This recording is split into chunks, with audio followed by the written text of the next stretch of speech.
Queridos filhos e filhas da igreja, os gregos e os romanos tinham numerosas festas distribuídas ao longo do ano.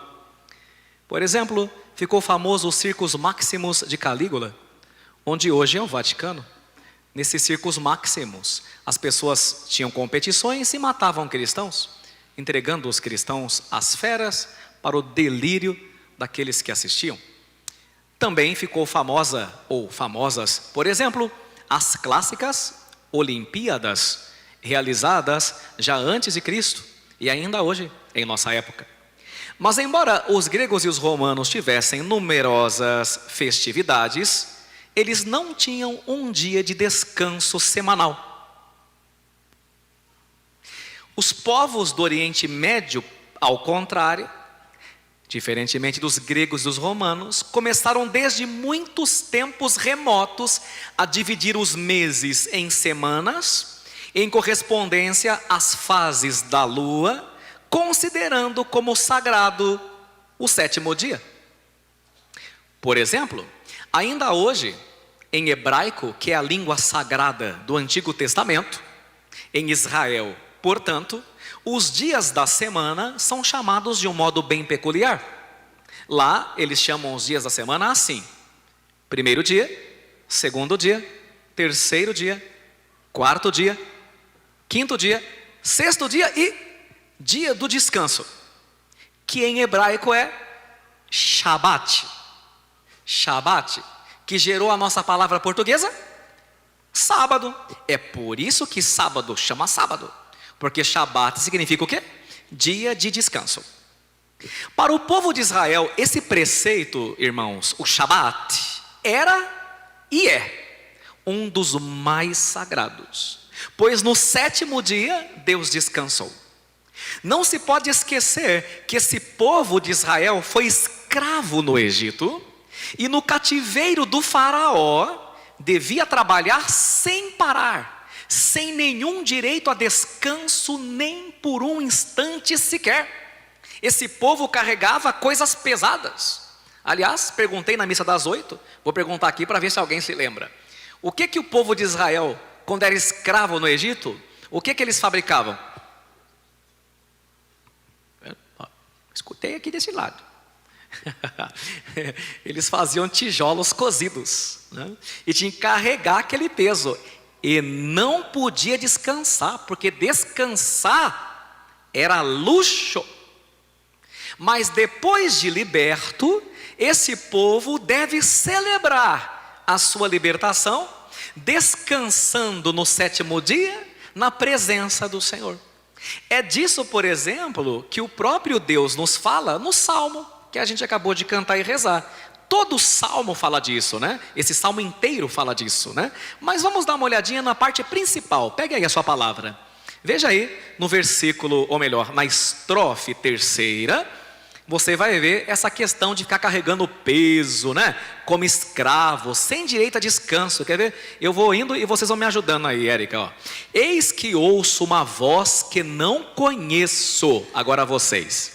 Aliviei as tuas costas de seu fardo. Cestos pesados eu tirei de tuas mãos. Na E agora? angústia a mim clamastes e te salvei. Você viu como ficou mais claro? Esse povo era escravo e Deus falou: eu tirei os cestos pesados das tuas costas, Israel.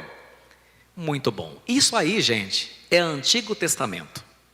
Agora vamos para o Novo Testamento e a gente vai ver como que era a observação do Shabat, desse mandamento do sábado, no tempo de Jesus, Maria e José. E é importante que você saiba, e eu vou te explicar, caso você não saiba. Veja bem, no tempo de Jesus, Maria e José, a festa do sábado começava na sexta-feira ao entardecer, mais precisamente ao pôr do sol.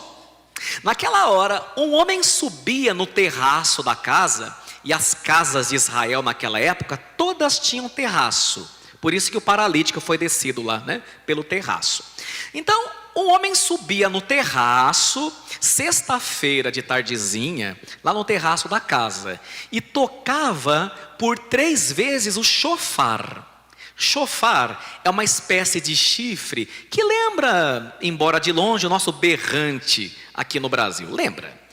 Então, eram 3 toques. Ao primeiro toque do chofar, todos interrompiam seus trabalhos no campo, porque a maioria da turma trabalhava na lavoura, na roça. Tinha que parar de trabalhar. Tocou o chofar, a enxada ficava ali, a foice ali, era obrigado a parar.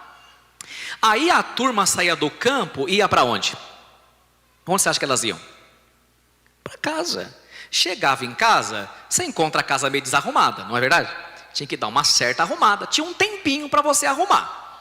Mas, quando tocava a segunda vez o chofar, parou. Não pode mais nem esquentar o leite. Não pode. No segundo toque, não pode fazer nenhum trabalho dentro de casa. E aí tinha o terceiro toque. O terceiro toque, gente, sempre acontecia quando aparecia a terceira estrela no céu. E nessa hora acontecia uma coisa bonita. Quando tocava o chofar pela terceira vez, porque a terceira estrela aparecia sexta-feira à noite no céu, as famílias pegavam aquela lâmpada de azeite, igual a da Filomena, e botava na frente da casa. Então cada janela tinha uma lâmpada acesa. Jerusalém ficava toda iluminada. Lembra? Não tinha luz elétrica. Thomas Edison não tinha nascido ainda, né? Então ficava uma coisa bonita. Essa luz na janela, que todo mundo podia ver, representava a alegria de se estar na presença do Senhor e reunido com a família, com a filharada, porque judeu tem bastante filho, como um bom católico, diga-se de passagem, deve ter. Nesse dia de sábado, então, gente, era assim à noite. A família conversava. Vocês já repararam? Não sei se você vai se lembrar. Eu sou da década de 80. A nossa família foi roubada pela televisão. Não é verdade? E a família do ano 2000 foi roubada pelo celular. Cada época tem uma coisa que rouba. E a da década de 60 foi roubada pelo rádio. Olha que interessante, né? Eu me lembro que lá em casa, minha mãe, meu pai e eu, a gente só conversava quando acabava a luz, quando acabava a força. Estava escuro, um olhando para a cara do outro, na chama da vela. E aí que eu descobri as histórias do meu avô, da minha avó, da minha bisa. Ainda bem que eu escutei, senão eu não saberia. Mas quando a força voltava, a rainha de novo imperava. Era a televisão, roubando-nos uns dos outros. Parece que a gente vai ter agora que começar de vez em quando desligar o Wi-Fi, ou o 5G, para ver se a gente volta a conversar, não é verdade? Então, à noite a turma conversava. O pai conversava com a filharada, a esposa, era uma beleza. Aí todo mundo ia dormir. No dia seguinte, olha o que eles faziam. Vestiam suas melhores roupas, comiam carne e os adultos tomavam vinho, sem se embriagar. Tomavam vinho. Olha que festança. E no ponto mais alto do sábado, do Shabat, pela manhã, todas as famílias se encontravam na sinagoga local, que era como a paróquia da época, que você acabou de ver aí, Jesus na sinagoga, para fazer o quê? Ouvir a palavra de Deus e para orar todos juntos. Quando a celebração acabava, aí você percebeu por que a gente vinha aqui domingo, né? Isso aí já é desde o Antigo Testamento. Quando a celebração acabava, a turma se encontrava nos átrios. O que é átrio? Aquela partinha lá que não chega a ser dentro, mas também não é fora, né? Chama-se átrio. Ou, em latim, vestíbulo. Por isso que vestibular chama vestibular. É o lugar onde você não está dentro, mas também não está fora. Está tentando entrar, né? Então a turma ficava no vestíbulo quando a cerimônia acabava. E a turma conversava. Uma conversava com a outra, como deve ser a igreja. Às vezes eu vejo a turma reclamando comigo. Ai, que absurdo, vou lá na igreja, o povo fica falando, conversando. Bem, isso tem um quê de verdade, né? Porque a gente pode conversar, mas tem momentos, né? Quando você chega na igreja, você vai na capela do Santíssimo. Você que vem à missa, não vai na capela do Santíssimo? É aqui, ó. Vou mandar pôr uma placa ali, é ali. Você chega, conversa com o dono da casa. Depois você fica aí, ou rezando o tercinho, né? Lendo a palavra, mas sem conversar. Acabou, não só pode, como deve conversar. É muito esquisita uma paróquia, uma comunidade onde a turma não conversa. Isso aí parece mais velório do que missa. Não parece encontro de irmãos, né? E quando a gente conversa, a gente bota também o papo em dia, né? E a turma lá na escadaria: então menina, a Zilda melhorou? Ai, tá meio ruim das pernas. E o Juninho trocou de novo de mulher? Ah, trocou, vamos rezar por ele. Você entendeu? E não é atualizar a fofoca, mas é você conversar, fazer amizade. E isso também é querido pelo Senhor. Então, antes da turma ir para casa no Shabat, a turma conversava, botava a conversa ali, né? Arejava a cabeça. Olha que coisa gostosa. Isso daí é saúde mental, né? Arejar a mente. Depois que acabava o conversê na escadaria, o que a turma ia fazer? Ia para o almoço. E era o senhor do almoço. Mais ou menos como antigamente a sua avó fazia, né? Aquela macarronada com frango. Adoro o pé de frango, oh, delícia. Ainda mantém o colágeno, uma beleza, né? Colágeno natural e polenta, né? E vem uns primos que você nunca viu na vida, tudo ali, né? A turma vai se reunindo. E era assim que a turma fazia. Só que o judeu fazia uma coisa mais diferente ainda. Eles faziam esse almoço lauto. E aí o que acontecia? Deixava a porta da casa aberta. Hoje não dá, eu sei, Deus o livre, deixar a casa aberta leva tudo, né? Mas eles deixavam a casa aberta, por quê? Para que os transeuntes, estrangeiros e aqueles que não tinham casa pudessem entrar também e participar daquela festa. Todo sábado era assim. E em Israel, em grande parte, ainda é. Você sacou? A lei do sábado era, na verdade, não um mandamento, um presente de Deus, para que tanto mais rico quanto mais pobre pudessem descansar, se encontrar, se alegrar. Era um presentaço para a turma. Mas por causa da dureza do coração daquele povo dos fariseus, você viu? Jesus estava na sinagoga, olhou ao seu redor, olha que coisa forte, cheio de ira e tristeza. Por causa do quê? Da dureza do coração da turma. Por causa da dureza, gente, essa festa do sábado deixou de ser uma festa leve e virou uma festa de alienação e escravidão e opressão. Para você ter uma ideia, quem não estudou essas leis judaicas pode ficar até chocado, como eu fiquei. O sábado, eles inventaram tantas regras que se você cometesse uma infração do sábado pela segunda vez, a primeira era uma advertência, a segunda vez você era morto a pedrada. Olha o que virou. Tinha uma lei complicada lá, você não podia carregar peso, porque a palavra diz: cestos pesados eu tirei de tuas mãos. Aí você não podia carregar a panela da carne, que é peso. Tinha um rabino lá, meio doido, né, um fariseu, que ele falou assim que a mulherada nesse dia não podia nem usar brinco e nem colar, porque estava carregando peso. Imagina, que peso que é esse, né? Se bem que tem alguns brincos que eu vejo de vez em quando aí, parece uns lustres, né? Pendurados assim. Esse aí com certeza ia morrer na pedrada. Não podia sequer carregar um pezinho.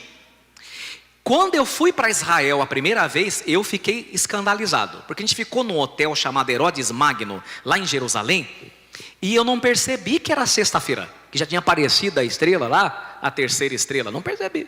E a gente foi jantar. Então, os judeus nem desceram, os ortodoxos nem desceram, né? No dia seguinte, tinha uns leites lá, umas comidas, que foram feitas todas na sexta-feira, não podia nem esquentar. Na sexta-feira, antes da terceira estrela. Mas o que mais me deixou chocado não foi isso. Tinha vários elevadores, e aí tinha elevador que tinha a placa em árabe, hebraico e inglês, dizendo assim: atenção, elevador em modo Shabat. Eu falei, ué, o que será que é isso? Eu não sabia, entrei. O que é?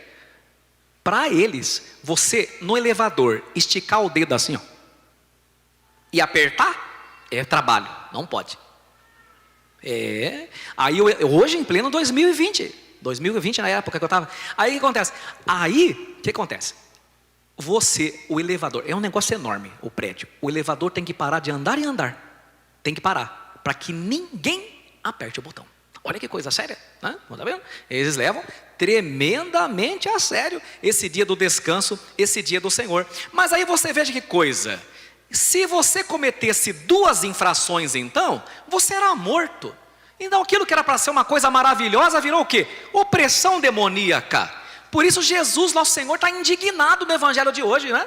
E ele vai dizer essa célebre frase. Vamos falar com o padre, vai lá. O sábado foi feito para o homem, toda a igreja. O sábado foi feito para o homem. E não o homem para o sábado. E não o homem para o sábado. Muito bom. Agora veja, nós cristãos católicos, os originais, não observamos o sábado.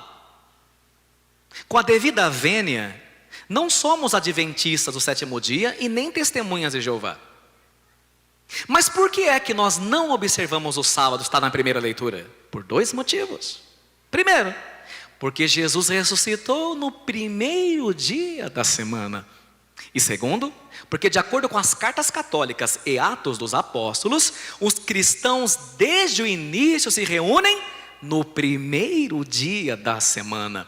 Porque muito mais do que celebrar a libertação do Egito, nós celebramos a libertação da morte eterna que se deu com a ressurreição, com a Páscoa de Jesus no primeiro dia da semana. Muito mais do que celebrar a libertação da opressão do faraó, nós celebramos a libertação da opressão de Satanás, que se iniciou lá em Gênesis. Por isso que nos países mais cristãos, este primeiro dia da semana não se chama dia do sol. E aí vamos fazer um exercício de memória aqui. A turma que gosta de inglês, por exemplo. Como é que a gente fala domingo em inglês? Sunday. Sunday, que significa o quê? Sol. Dia do sol. É pagão. Na Alemanha, Sonntag, que significa o quê? Dia do sol. Só nos países cristãos nós não falamos o sol como um Deus com letra minúscula. Por isso a gente fala domingo. Domingo vem do latim, da palavra Dominus, que significa Senhor, que gerou a palavra Dominicus, que significa dia do Senhor. É por isso que domingo chama domingo. É por isso que nós guardamos o domingo. E agora aqui, católico de plantão, presta atenção, pelo amor de Deus, presta atenção. Para nós cristãos, né, e os apóstolos vão pregar isso, São Pedro é o primeiro que fala isso, presta atenção. Para nós cristãos, a ressurreição de Jesus no primeiro dia da semana, escuta bem, é o Shabat dos Shabates. Ou seja, é o descanso dos descansos, porque é o dia em que a vida venceu a morte e o Senhor entra à direita do Pai, está sentado à direita do Pai, no repouso eterno, naquele domingo que não tem ocaso, ou seja, naquele domingo que não tem fim.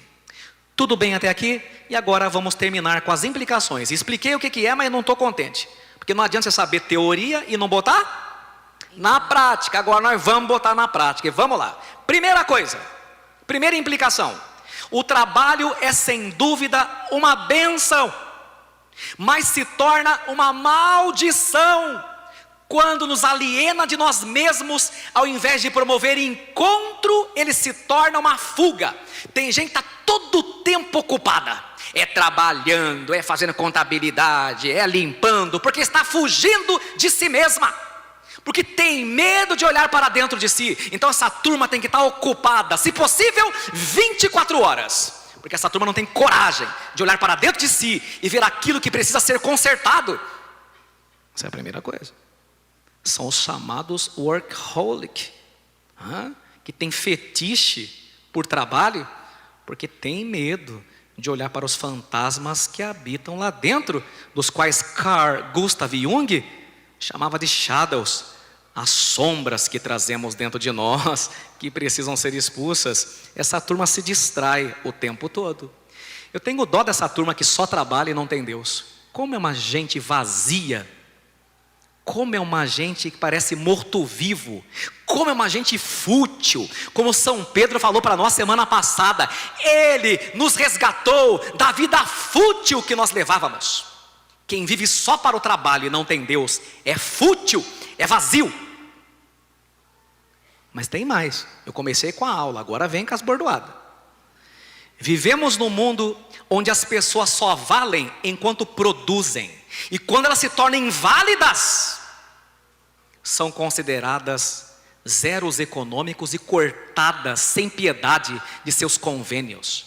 Fiquei chocado essa semana com aquela empresa de convênio, não sei se vocês viram no jornal, que da noite para o dia tirou todo mundo, safados, sem vergonhas, faraós do século 21, que oprimem o povo de Deus. Como dizia o Papa Francisco, a dignidade humana é infinita e inviolável, porque em Cristo Deus se fez homem, assumindo a nossa humanidade. E desde então, a nossa humanidade, por causa de Jesus, que nasceu na gruta de Belém, foi divinizada.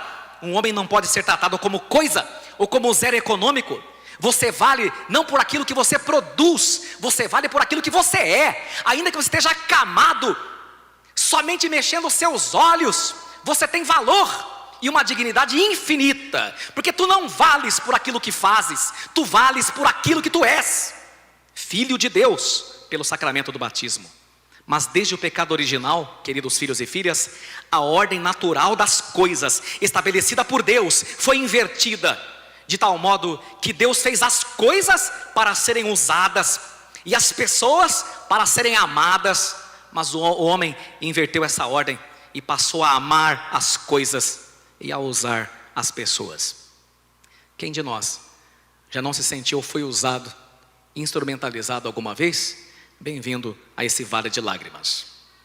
E assim, o trabalho foi feito para o homem, mas passou a ser mais importante que o próprio homem. Quantas vezes numa empresa você fica frustrado porque sente que é só mais um número, é só mais um CPF, não é uma pessoa. E tem alguns que dizem, essa empresa é uma família. Deus está vendo. A esposa bate o carro e o marido liga para o marido nervosa, e o marido fica preocupado se o carro foi danificado e não se a esposa está bem. Fora a bronca que ela vai levar chegando em casa. Só podia ser mulher. Isso quando não é daqueles homens, geralmente barrigudinhos, que passam sábado e domingo lavando e lustrando o carro na calçada com esguicho e passa cera e passa pretinho, ao invés de vir santificar o dia do Senhor. Há mais de 10 anos atrás eu me lembro de uma pessoa lá na Arthur Bernardes, né? Eu posso falar que já passou 10 anos, não está mais entre nós. Toda vez que eu ia rezar a missa, aquele homem estava lustrando o carro, ilustrava. Eu falei, qualquer dia vai ser um gênio daí, parece a lâmpada mágica de Aladim. Eu nunca vi ilustrar tanto carro. Esposa, nem sabia onde estava, né? Filharada, nem via o pai, mas o carro ilustrava. Nunca vi numa missa. Sabe o que aconteceu com ele? Acabou em nada. Sem casa, sem carro, porque não entendeu o básico, que o carro foi feito para o homem, e não o homem para o carro. Tomemos cuidado, quando Deus não é o centro, a vida desmorona, a vida se esvai. Tem também aqueles e aquelas obcecados por limpeza, que chega a ser doença. Aquela e aquele que lustram o piso e diz assim, não pode pisar. Ué? Mas para que o piso foi feito se não para pisar? Tem também aquelas que olham para o fogão depois de limpar, não pode assar. E você pergunta por quê? Vai engordurar? Mas para que o fogão é feito? Vamos jogar fora então. Vamos almoçar fora. Como dizia o grande Carlos Drummond de Andrade, em seu poema, quem não leu, leia. Criançada que está estudando na escola, leiam Carlos Drummond, viu? Olavo Bilac, pode ler, são bons, viu? Quem mais? Machado de Assis, né? Carlos Drummond tem um poema que ele diz, casa arrumada, eu acho um charme. Olha o que ele diz, presta atenção, porque caso você não tenha lido, eu leio para você. Casa para mim tem que ser casa, e não um centro cirúrgico. Tem umas que parecem um cenário de novela. Tem gente que gasta muito tempo limpando, esterilizando, ajeitando os móveis e afofando as almofadas. Não, eu prefiro viver numa casa onde eu bato o olho e percebo logo, aqui tem vida. Casa com vida para mim, diz Drummond, é aquela em que os livros saem das prateleiras e os enfeites brincam brincam de trocar de lugar, porque tem criança. Casa com vida tem fogão gasto pelo uso, pelo abuso das refeições fartas que chamam todo mundo para a mesa da cozinha. Sofá sem mancha. Esses dias eu fui dar unção numa pessoa, numa casa. Eu falei, senta, padre. Se oferecer um café gostoso, um café preto, nunca recuso o café, até meia-noite estou tomando. Aí ofereceu um café para mim. Quando eu sentei no sofá, a primeira coisa que eu observei no braço do sofá era um sofá de couro, estava riscado de caneta. Eu falei, aqui tem criança. Aqui tem criança. Se aqui tem criança, aqui tem vida. Sofá sem mancha, diz Drummond. Tapete sem fio puxado. Mesa sem marca de copo. Tá na cara que é uma casa sem festa. E se o piso não tem arranhão, é porque ali faz tempo que ninguém dança. Casa com vida para mim, diz Drummond, tem banheiro, isso é gostoso, com vapor perfumado no meio da tarde, porque o banheiro está sendo usado. Tem gaveta de entulho, daquelas que a gente guarda barbante, passaporte e vela de aniversário. E até a vela da crisma, tudo junto. Você tem, eu sei. Casa com vida é aquela que a gente entra e se sente bem-vinda, diz Drummond. A que está sempre pronta para os amigos, filhos, netos e para os vizinhos. E aí ele termina de uma forma que parece que não podia ficar melhor, mas ele conseguiu deixar melhor o texto. Ele diz assim, casa com vida é aquela que a gente arruma para ficar com cara de gente. Arrume a sua casa todos os dias, mas arrume de um jeito que lhe sobre tempo para viver dentro dela e reconhecer nela o seu lugar. E agora eu posso concluir. Seria muito importante, queridos filhos e filhas, extremamente salutar, se a gente resgatasse o sentido do domingo. E pode parecer bobagem o que eu vou dizer, mas começando por escolher a nossa melhor roupa, como os judeus fazem no Shabat. Como o católico relaxou nesse aspecto da roupa? Vai para uma audiência com sua majestade, o rei, com qualquer roupa. Na sala do juiz você não entra de bermuda. Quando você vai num casamento, você não vai de qualquer roupa. Quando tem jantar da paróquia, as mulheres vão todas produzidas. Mas para Jesus não. Como o católico relaxou. Às vezes dia de domingo eu ando o bairro todo, né? Missa das 8, missa das 10, missa das 6. Então eu vejo os outros irmãos de outras denominações indo nos cultos. Eles vão com a roupa melhor que tem, a sua maioria. Não estou falando aqui para você vir só de Louis Vuitton, Gucci e Prada. Não é isso que eu estou falando. Mas resgatar o encontro com Deus. E ainda bem que está frio, que daí eu posso falar de roupa. Que no tempo do calor nem dá para tocar nesse assunto. Não dá. Porque a turma anda bem, né, exposta ultimamente. O povo antigo tinha o sapato e a roupa da missa. Sua avó tinha. Aprenda com a sua avó. Aprenda com o seu avô. Me lembrei de uma senhorinha que morava na roça. Tinha que atravessar um brejo para chegar na capela. Ela ia de chinelo, né, com o mais vagabundinho que ela tinha. E o sapato bom ela levava num saco de arroz São Pedro, que é aquele saco grosso, que guarda bem. O arroz São Pedro, a embalagem é boa. Você colocar um pão lá, ele fica mansinho. O dia seguinte, fica bom.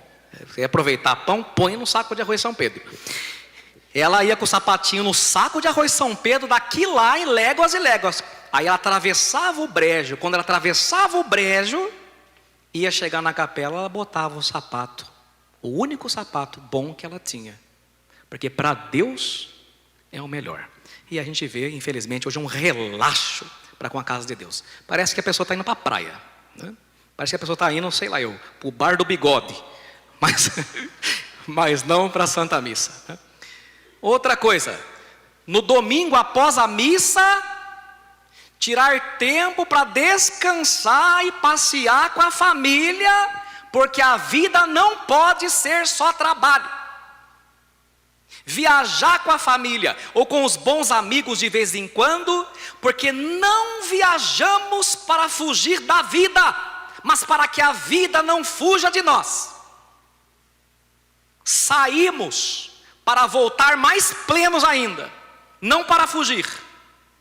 Viajar é importante. Você se preocupa em dar tanto presente para o seu filho e para sua filha, mas o maior presente que você pode dar para ele é o seu tempo. Me chama a atenção Jesus falar assim para o homem da mão seca: levanta e fica aqui no meio. Parece que a gente está correndo tanto que Jesus está precisando dizer: levanta, esposa, e vem para o meio. Levanta, filho mais novo, que seu pai só presta atenção na sua irmã, e vem para o meio. Quem da nossa casa está precisando ficar no meio, porque pela correria de nossa vida nós não estamos mais enxergando? É uma boa pergunta para nós nos fazermos hoje. E agora então eu concluo. E concluo com uma pequena alegoria de La Fontaine. Uma águia estava sentada numa grande árvore o dia inteirinho, descansando.